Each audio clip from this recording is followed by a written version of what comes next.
araw. So bago tayo magsimula sa ating aralin, ay inaanyayahan ko ang lahat na tumayo upang simulan ang ating klase sa isang panalangin.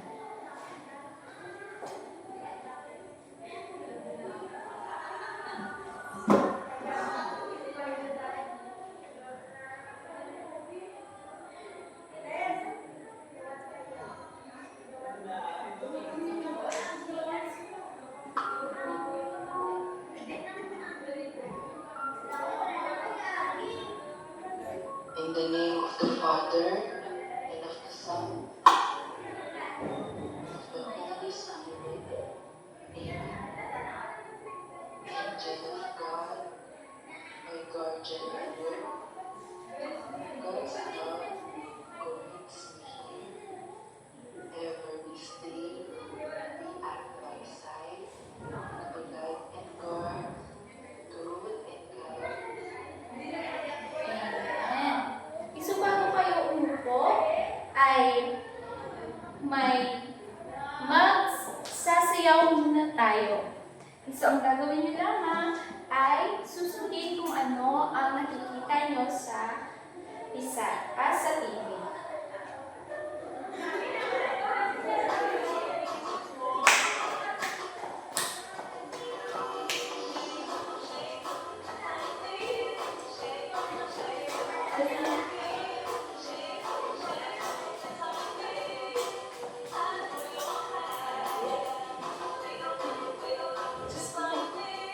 We go round, just like this.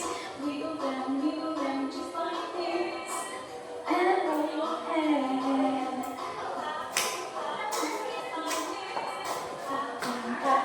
Just like this.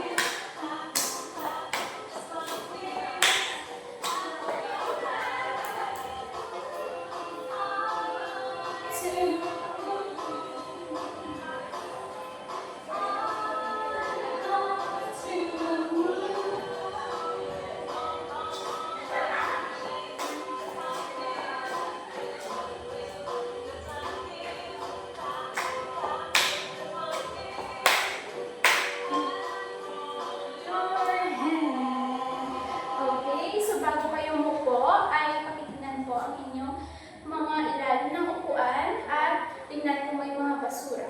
At maaari na kayong umupo.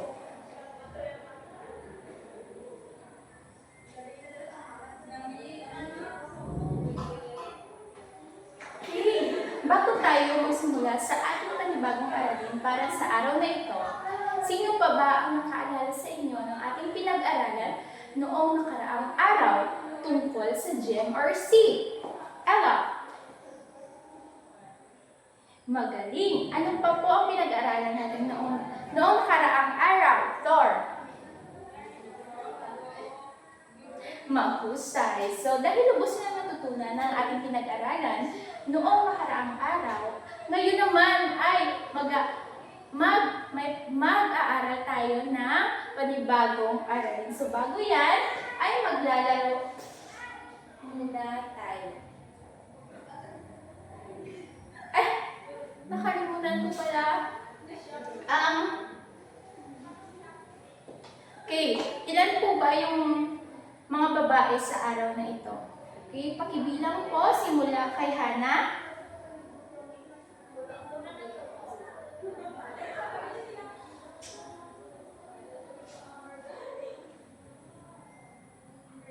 Magaling! Kayo ay 12. Ilan naman po ang mga lalaki sa araw na ito?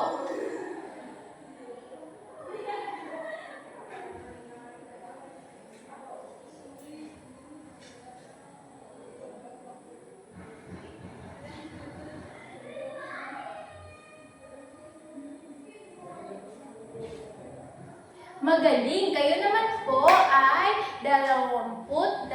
So, ilan po ang babae at lalaki sa araw na ito? Ella? Magaling! Kayong lahat ay 34. Ibig sabihin ay walang lumiban sa ating klase ngayong araw. Palampakan po natin ang ating mga sarili. Okay? Sa ngayon ay magkakaroon muna tayo ng isang aktibidad. So bago yan, ano po ang ating kailangan? Ano ang ating kailangan gawin bago tayo gumawa ng isang aktibidad? Marcho, magaling. Ano pa, Georgie? Mahusay. Ano pa po ang dapat gawin kapag gumagawa tayo ng aktibidad? Sa likod dyan, Mermaid. Magaling, mahusay. Ano po ang gagawin natin sa mga pamantayan ito? Okay, susundin. So, ito po, basahin muna natin ang panuto ng ating gagawing aktibidad. Lahat ng babae, pakibasa po.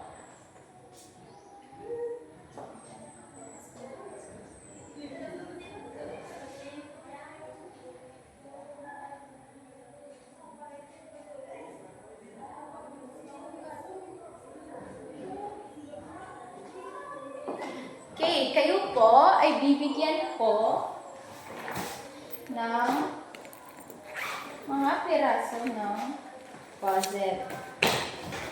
So, may hindi po pa kayo naiintindihan sa ating panuto? Okay, wala na. Madali. Bibigyan ko po ang bawat grupo para pusta.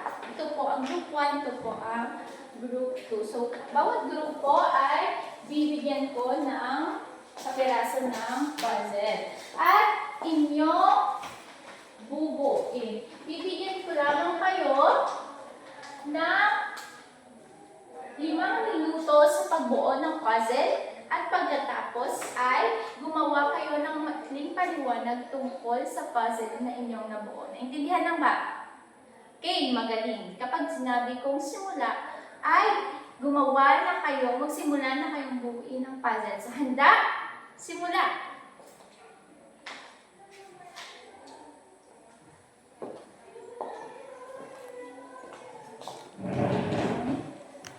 Pwede sa inyong mga grupuhan na sagay, istoryahan mo.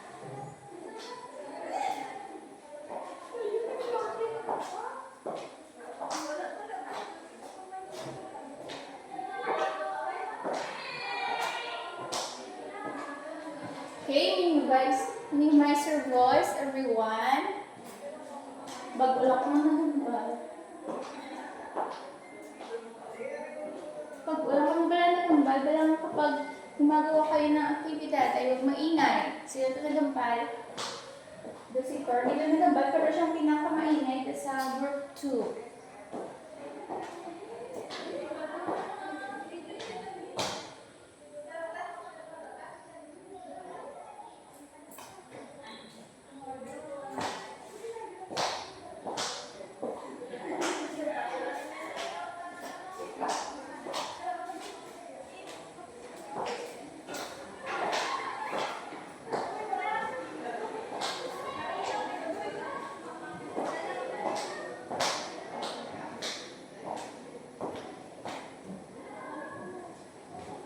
Oh, 4 minutes left.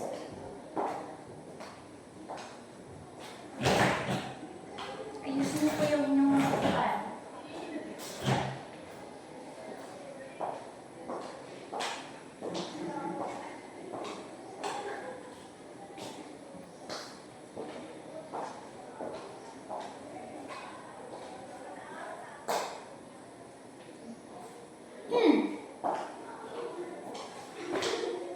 Tapos na po ba? Bakit nag-iingay na? 3 minutes left.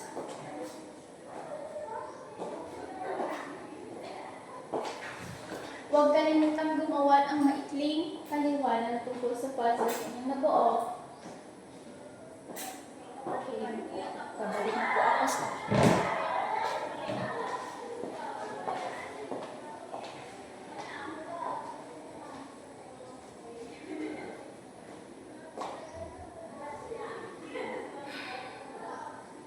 Iya daw wala kita tubulig sa likod daw.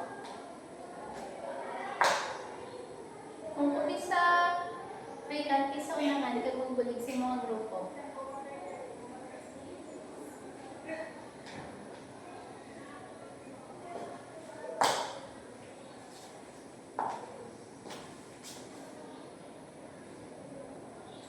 Okay, magaling unang grupo dahil kayo ang naunang mabuo ang puzzle. So, hintayin muna natin ang ikalawang grupo sa pagbuo ng kanilang puzzle, ha? Okay? Okay, tapos nakabuo na ang buo sa inyong puzzle, gumawa na kayo ng maikling paliwanag tungkol dyan.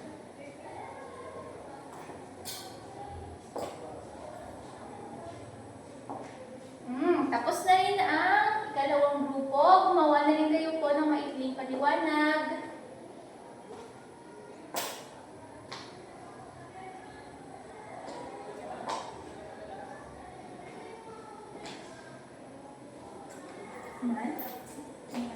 Sa ating blackboard. Okay, palakpakan natin ang lahat ng grupo dahil tapos na kayo. Okay, ang unang grupo na magre-presenta dito sa harapan ay ang unang grupo, syempre. Okay po? Pumili po kayo ng magre-presenta dito sa harapan. O kung gusto nyo ay kayong lahat ang pupunta dito sa harapan at magre-presenta. Kumana lang tanan. Okay, nahuya. Okay. So, bakit na sa tuba matay mo percent?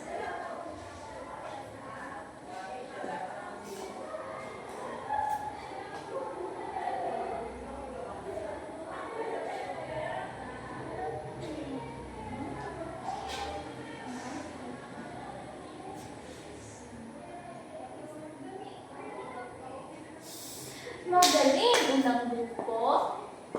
Okay, talapakan po natin ang unang grupo.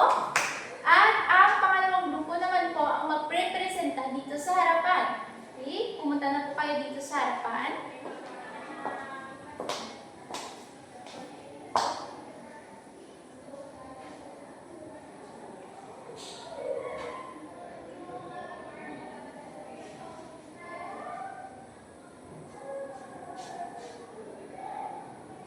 Okay, maaari na kayong bumalik sa inyong upuan. Palakpakan natin ang pangalawang grupo. Okay, so, ano po ang napansin nyo sa inyong nabuong puzzle? Unang grupo. Ano-ano ang mga aktibidad na ito? Pangalawang grupo. Magaling. So, naranasan niyo na ba na gawin ito kasama ang inyong pamilya? Sino din nakaranas na sa pag-ubra ukol sa inyong pamilya? Tor, sa likod. Okay, ginawa niyo po yun? Okay.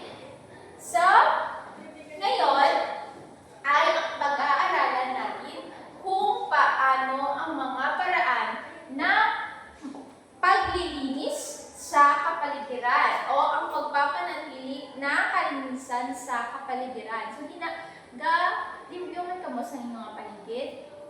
O sa inyong mga balay, panglimpyo ka mo. Si Mary May, kung wala ka panglimpyo. Panglimpyo gali. Okay, so, ngayon po ay magtututunan natin kung paano ang mga paraan ng pagpapanatili ng kalinisan sa ating kapaligiran. Okay, ang unang paraan, okay, lahat ng mga babae po, pakibasa ng unang paraan.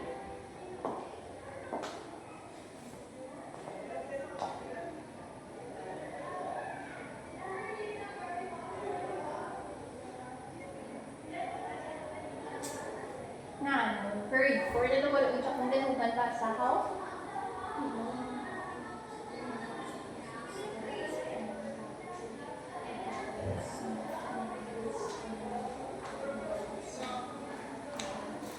Non-disposable na bae. Okay, maraming salamat mga babae. Kaya ang unang-unang paraan kung paano ang pagpapanatili ng kalinisan sa ating kapaligiran ay ang pagdala ng mga reusable bag. Okay? Kabalo ka po anong reusable bag? Ano na siguro nga pinabitbit ni nanay niyo magbakal ka mo sa merkado. Okay po? Ito po ay tinatawag din natin eco bag. So, magagamit po natin ito sa lahat na ating namili at magagamit pa rin natin po ito muli. Ito po ang itsura po na reusable bag or eco bag. So, isa ito sa mga paraan ng pagpapanatili ng kalinisan upang hindi na tayo gumamit ng mga plastic bags. At pagkatapos gamitin ay susunugin o ihaboy na lang, kung diin-diin. Ang eco bag magamit na pa pagkatapos piluon ta lang sa mayo tapos itaguunta para sa dason nga maglakad sa merkado, magamit liwat. Okay, next. Lahat ng mga lalaki, pakibasa.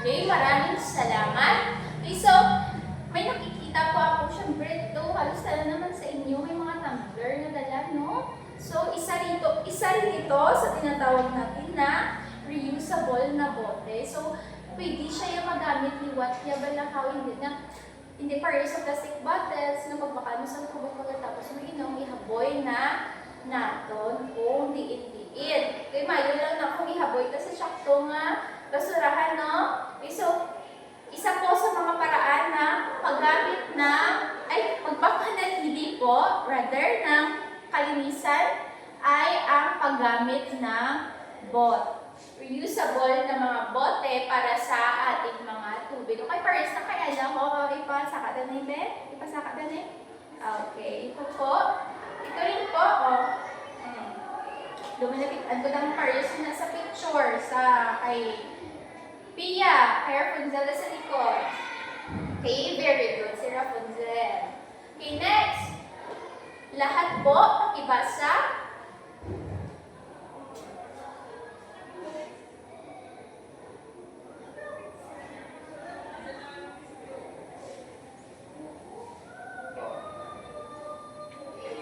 Okay, maraming salamat.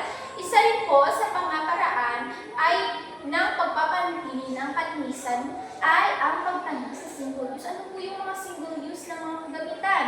Ito po ay ang example, di kakaon ka sa mga fast food chain, makita ng mga plastic ng mga sulod na, mga plastic na kutsara kag tidor, kag ang mga straw na, mga single use man na. So, pagkatapos mo sang gamiton, ihaboy mo na kayo, hindi naman na pwede gamitin sa iban. Okay, so, isa po sa mga paraan ng pagpamanatili ng kalinisan sa kapaligiran ay ang pagtanggi o hindi natin napagamiton ang mga single use na mga gamitan. So, as much as possible, madalagi tayo sa ato, naging mismo bala ang ginagamit ng mga kutsara kung tinidor, nga na sa aton balay, sinudi ang gabalon. Diba gadala ka mo sa kutsara and tinidor. Kag inyo nga mga Tupperware, magamit yung pag manailiwat yun, diba? Okay, very good na yan. Okay. Ito po ang mga larawan ng mga single use. Makita nyo may plastic cups, may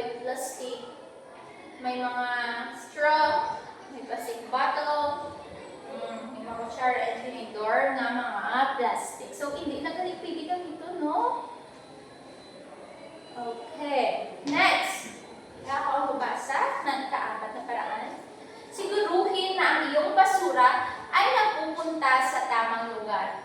Gawin ang iyong makakaya upang tiyakin na ang iyong itinatapon na basura ay napupunta sa tamang lugar. Okay, so, pagkatapos magkaon sa candy ang plastic, sinaihaboy na kung hindi ng mga chicherya.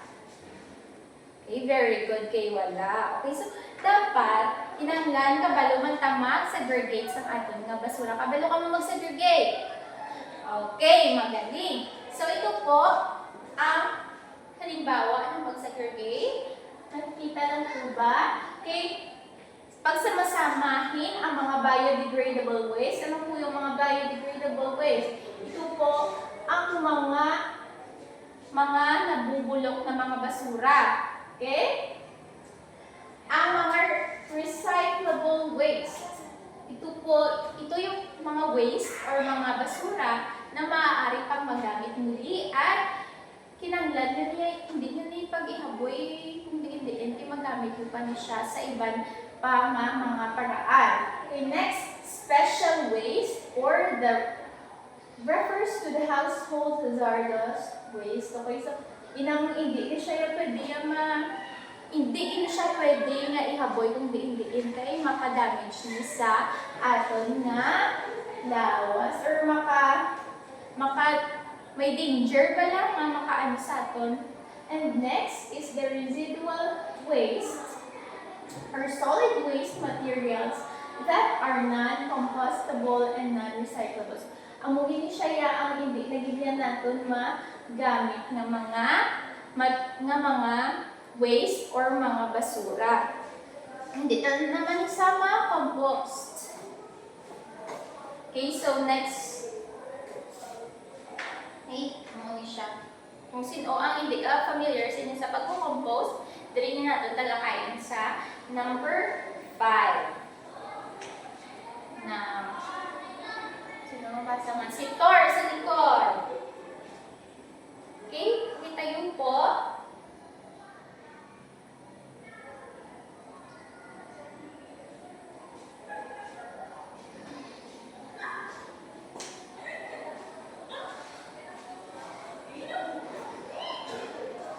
Maraming salamat, Thor. Maaari ka lang umupo. Okay, so, sino po ang familiar dito sa pag-compost? Easy, Mark. Kinakabulig ka na pag-compost kay tatay mo?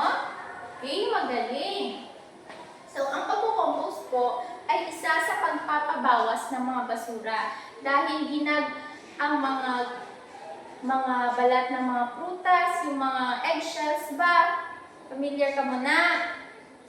Eh, syempre, kaya kaumitlog ang tanan. Okay, so, ginagamitan na, ginahalo-halo na sila, ginagamit pataba para sa aton nga mga tanong. For example, makita naman sa aton nga larawan ang mga balat ng prutas at gulay, ang mga eggshells, tapos ginabutang pa siya sa lupa, at dalatagin na pabayaan dalanay mag-mix na sila tanan. And pagkaraan ng ilang araw ay maaari na po natin itong gawing pataba sa ating mga panansin o di ang mami or mama nga damot tanong sila balay. So ano ginagamit na pataba sa inyong mama? Paano nyo alagaan ang inyong tanong sa inyong balay? Okay, magaling. So damo naman hindi familiar sa pagko-compost. Okay, naintindihan na? Okay. Naintindihan lang ba? Okay, magaling. So, ano-ano ulit ang mga paraan ng pagpapanatili ng kalinisan sa ating kapaligiran? So, ano yung tinalakay natin na 5 paraan ng pagpapanatili ng kalinisan sa ating kapaligiran? Si Hannah. Ano po yun? Magbigay ng isa. Okay, magaling. Dito naman po tayo sa kabila. Mercho. Okay, mahusay. Dito po tayo sa likod. Sino din si Rapunzel? Maraming salamat. Ella. Magaling. At ang panghuli naman, dito sa si Georgine. Okay, magaling mga bata dahil alam niyo na ang mga paraan ng pagpapanatili sa ating kalinisan. Pagpapanatili ng kalinisan sa ating kapaligiran. So, bakit mahalagang malaman natin ito? Bakit mahalagang matutunan natin ang mga paraan ito? Sa palagay niyo?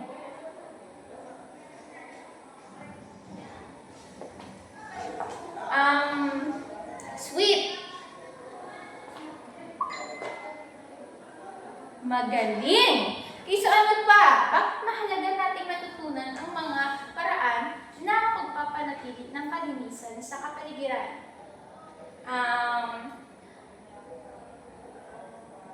Dito pa kayo wala akong tawag. Si Angelica. Okay, magaling. Panghuli, bilang mag-aaral, magbigay ng isang paraan ng maiambag mo sa pagpapanatili ng kalinisan sa ating kapaligiran. Essentially, gabulol-bulol sa mga sabungaw. Okay. So, bilang isang mag-aaral, ano ang maiaambag mo sa pagpapanatili ng kalinisan sa kapaligiran? Magbigay ng isa, simulan mo, Hana. Pamuniwa. Okay, para tanan maka-participate kag maka-answer, magbigay kayo syempre. Mayara, kita niya may ibugid sa aton nga palibot, sa aton nga syempre kabalo na tayo grade 4, napakabalo na tayo maglinis sa aton nga kapaligiran. Okay, simulan, Hana. Okay, galing. Sunod. Maricho. Ana Joy? Okay, Mapusay. Stella. Rika. Sweet. Mark. Ila pa mati ang sa likod Japon, no? Okay. Rapunzel. Remain. Okay, magaling. Dito naman tayo, Ella. Georgine. And Thor sa likod. Napakahusay mga bata. Dahil lubos na natutunan ang ating aralin sa araw na ito ay magkakaroon tayo ng isang aktibidad. So, ano po ulit ang gagawin kapag mayroon tayong aktibidad? Magaling. Ano ang gagawin natin dito? Susundin. Okay, so basahin po natin ng sabay-sabay ang panito.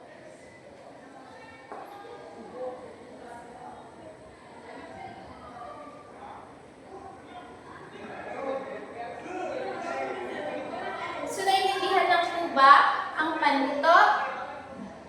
Wala po bang katanungan? Okay, magaling.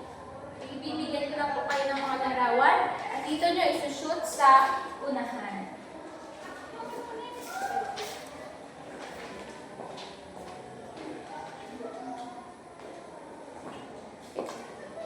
Okay?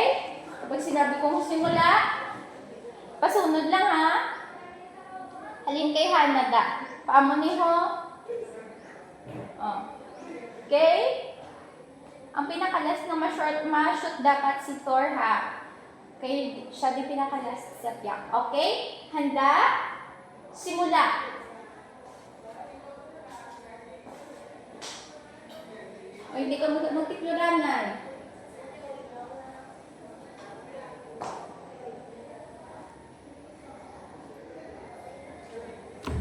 Pagkatapos nyo shoot, balik na kamo sa inyong mga proper seats. Kaligid na sa tindog sa unahan. Isa-isa lang dapat. Pasunod lang ha. Isa lang na makitaan ko dapat yung tindog.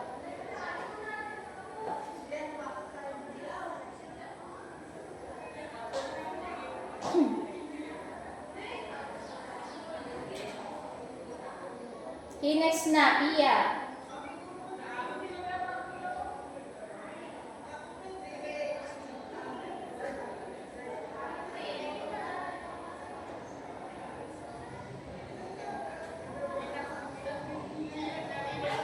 Next, Ella.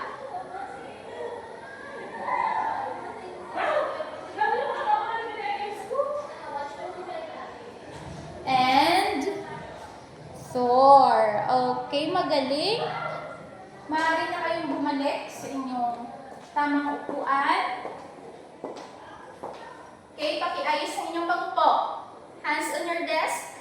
Okay, magaling. Maraming salamat mga bata. O,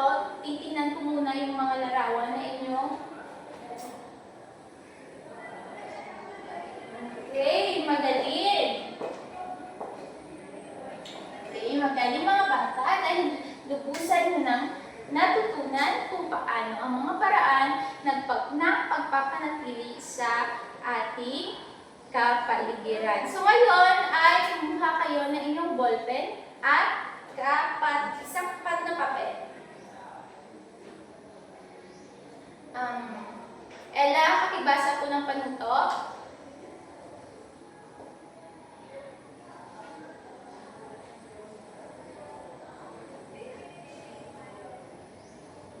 Maraming salamat, Ella. Maaari ka ng upo.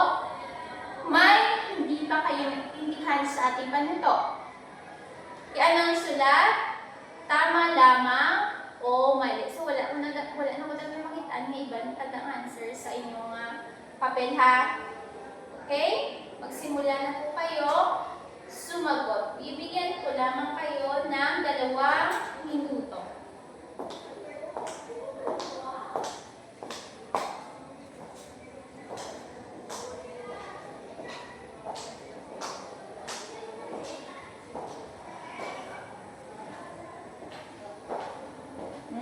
May masunod na eh.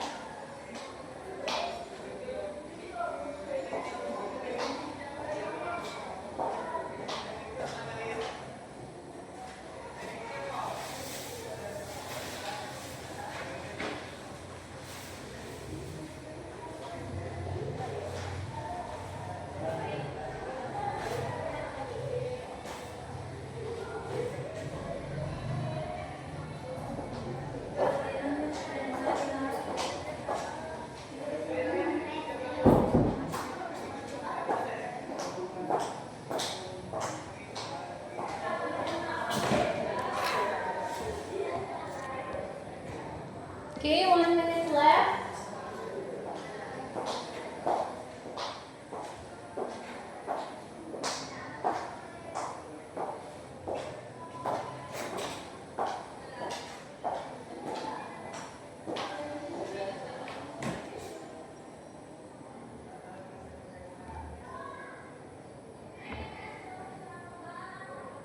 Okay, time is up.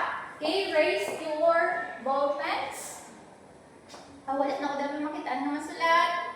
Okay, so exchange your papers with your seatmates and let us check your work. Okay, number 1. Who can answer? Okay, Thor. Read and answer number 1.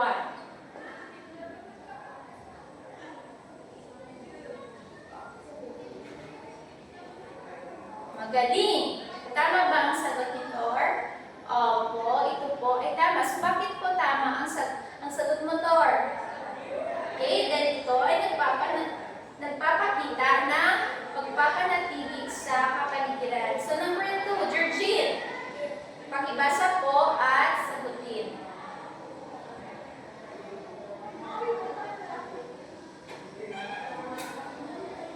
Okay, magaling. Ito ay tama. So, bakit tama po ang sagot?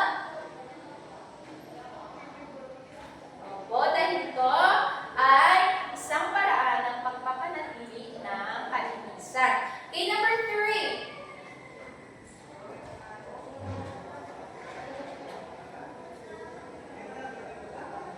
Okay, magaling. Ito ay mali. So, bakit mali ang sagot sa number 3, Mary May? Magaling. Dahil ito ay hindi tama. Pagpapakita ng pagpapanatili ng kalinisan sa kapaligiran. Number 4. Mark. Okay, magaling. So, bakit tama ang sagot sa number 4, Mark? Magaling. Okay, last number.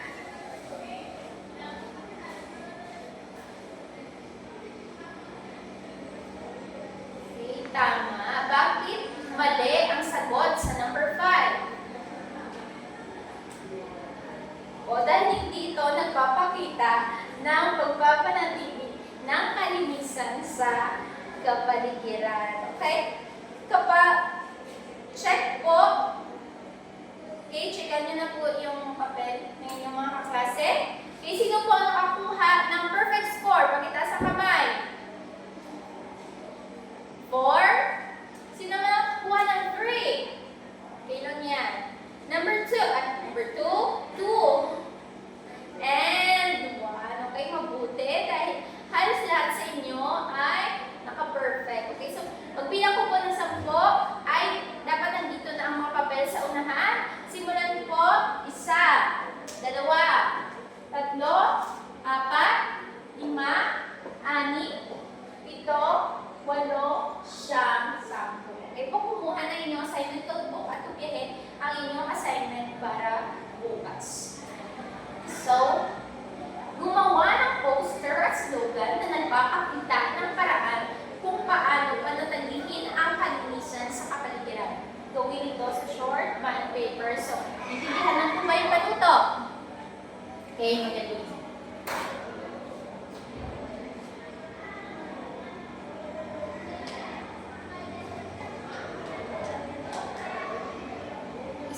minuto lang sa pagkopya.